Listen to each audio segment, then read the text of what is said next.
Oi, gente, tudo bem com vocês? Cá estamos nós para mais uma aula de história e dessa vez a gente vai falar desse povo lindo e maravilhoso lá da Idade Antiga. Sim, Egito. Vamos falar sobre Egito, comentar sobre os principais aspectos da cultura egípcia, principalmente quando se fala de política, religião, obviamente, e arquitetura também, né? Afinal, esse povo nos deixou um legado que até hoje inspira e motiva muitos arqueólogos a irem conhecer esse lugar. Então fica ligado, se você curte história e gosta do canal e vai gostar desse vídeo com certeza, já curte logo, não perde tempo, comenta e compartilha para que a gente chegue ao maior número de pessoas possível. Então fica ligado que vem agora mais uma aula de história. Que o Egito possui uma das histórias mais fascinantes de toda a Idade Antiga, isso aí a gente já sabe. Mas é importante saber algumas estruturas. Eles se localizavam ali, mais precisamente no nordeste da África, às margens do rio Nilo. E o período da história antiga do Egito se divide em duas partes. Primeiro, a pré-dinastia e depois o período dinástico, ou de dinastias.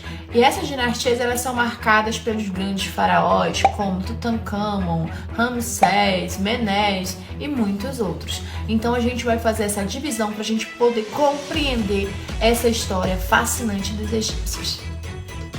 A história do Egito começa ainda com os nomos no período pré-dinástico.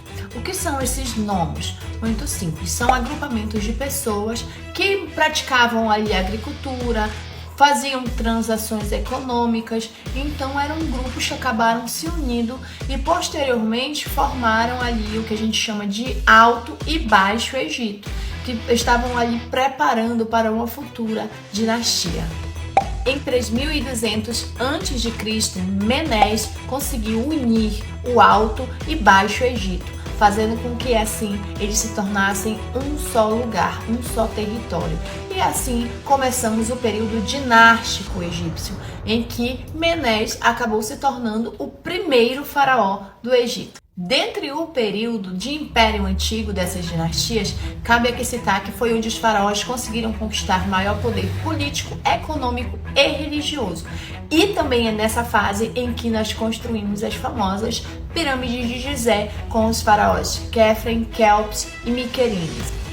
E sim, gente, a gente tem que falar das majestosas pirâmides, esse símbolo de poder dos faraós e um símbolo de religiosidade, já que os faraós eram extremamente religiosos.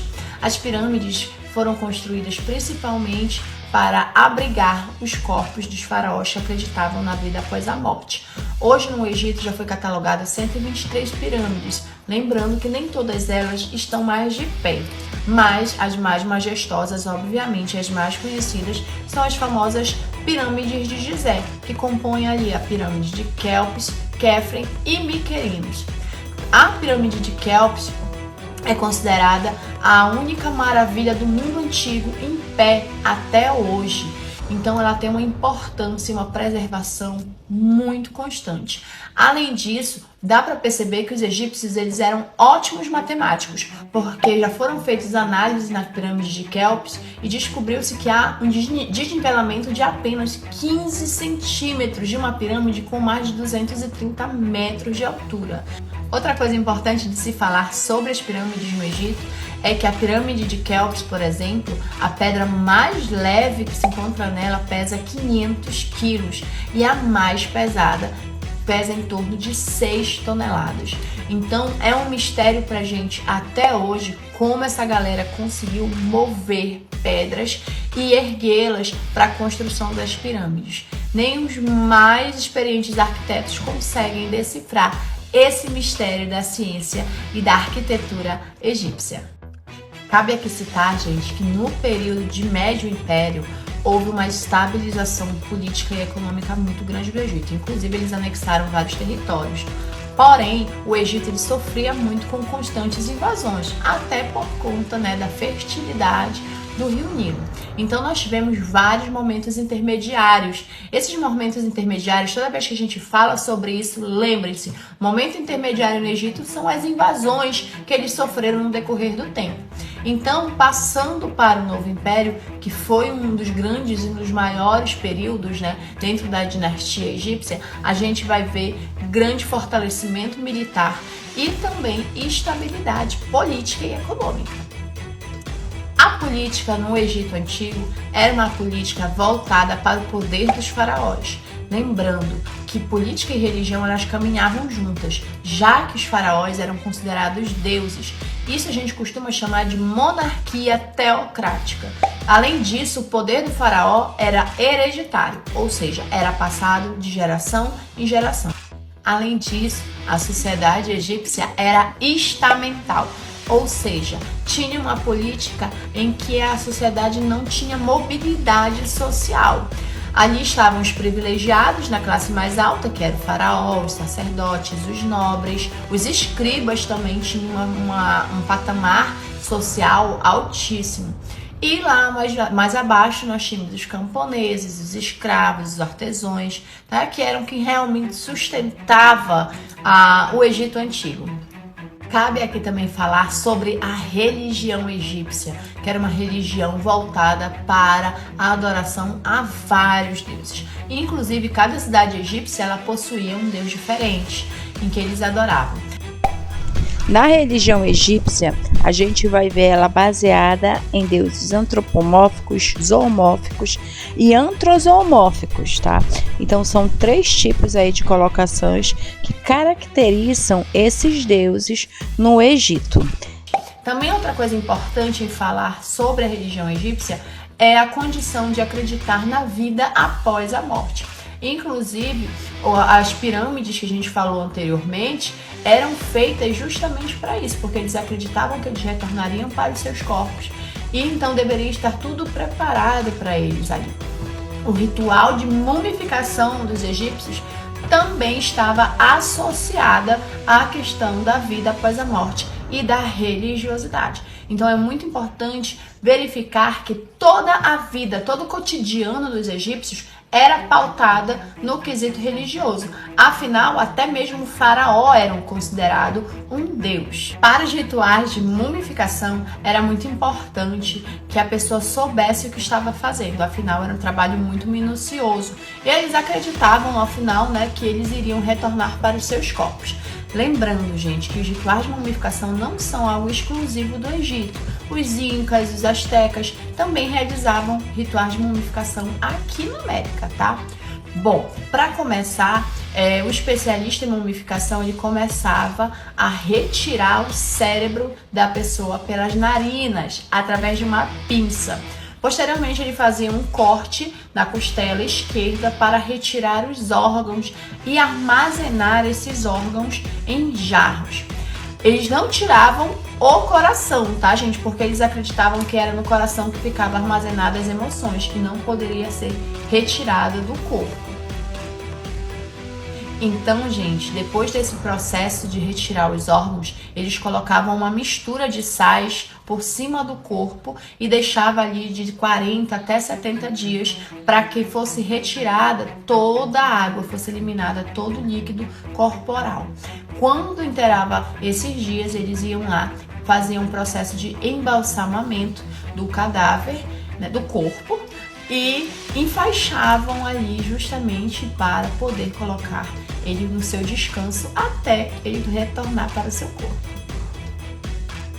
Dentro da crença da vida após a morte, os egípcios acreditavam que o homem ele possuía 2 almas, Ba e Ka. Esse segundo era ligado ao corpo, por isso ele podia entrar em decomposição. Então daí vem as origens da gente ter que embalsamar o cadáver, o corpo, para que não se perdesse essa alma. Além disso, gente, eles acreditavam também na guarda dos pertences dessa pessoa que morreu. Então, por isso que os seus mortos, junto com eles, iriam todos os bens daquela pessoa. E isso contribuiu muito, gente, para que muitos ladrões, né, de túmulos e de pirâmides surgissem no Egito por conta disso. porque os seus mortos eram enterrados com todos os seus bens, já que eles acreditavam que ele iria retornar e precisaria deles. Outra coisa importante se comentar dentro da religião egípcia é justamente o tribunal de Osíris. Osíris, que é um deus da vida após a morte, tá? Então Osíris era responsável por fazer todo o julgamento seu para saber se você foi ou não uma pessoa boa em vida. Então, como funcionava o tribunal de Osíris? Você iria contar toda a sua vida, tá? Ele é encaminhado ali por Anubis. E Anubis, então, pegaria o seu coração e colocaria numa balança. De um lado, o seu coração e do outro ali, uma pena de avestruz. Se você foi uma pessoa boa em terra e você estava falando a verdade, o seu coração e a pena, elas têm que ficar em equilíbrio. Agora, se o seu coração pesar mais do que a pena, você foi uma pessoa muito ruim e sua alma seria, então, destruída. Agora, se você fosse uma pessoa boa, Anubis te levava até Osíris, que assim você poderia entrar no reino de Osíris e viver uma vida que nem você viveu aqui, com paz, harmonia e tranquilidade. E cabe citar que a série da Marvel Cavaleiro da Lua, no finalzinho dela, eles colocam na prática como funcionava mais ou menos esse tribunal de Osíris. Claro, a gente tem que tirar toda a dramatização, né, por conta da série, mas é interessante a gente fazer essa analogia, porque eles colocam, né, justamente aí na prática como funcionava o tribunal de Osíris. Fica a dica.